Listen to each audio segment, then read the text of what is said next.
Livre des Proverbes, chapitre 18.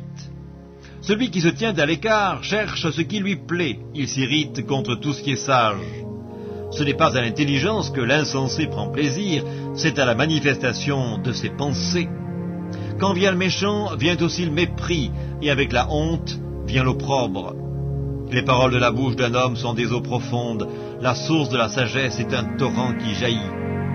Il n'est pas bon d'avoir égard à la personne du méchant pour faire tort au juste dans le jugement.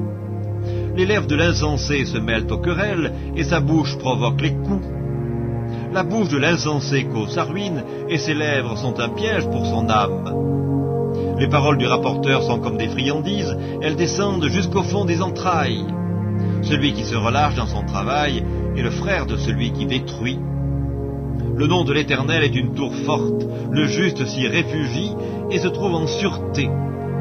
La fortune est pour le riche une ville forte, dans son imagination c'est une haute muraille. Avant la ruine, le cœur de l'homme s'élève, mais l'humilité précède la gloire. Celui qui répond avant d'avoir écouté fait un acte de folie et s'attire la confusion.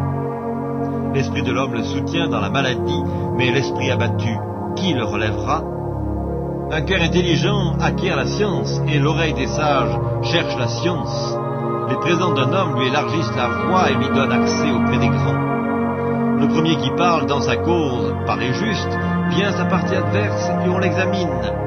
Le sort fait cesser les contestations et décide entre les puissants. Les frères sont plus intraitables qu'une ville forte, et leurs querelles sont comme les verrous d'un palais. C'est du fruit de sa bouche que l'homme rassasie son corps, c'est du produit de ses lèvres qu'il se rassasie. La mort et la vie sont au pouvoir de la langue, quiconque l'aime en mangera les fruits. Celui qui trouve une femme trouve le bonheur, c'est une grâce qu'il obtient de l'Éternel. Le pauvre parle en suppliant, et le riche répond avec dureté. Celui qui a beaucoup d'amis les a pour son malheur, mais il est tel ami plus attaché qu'un frère.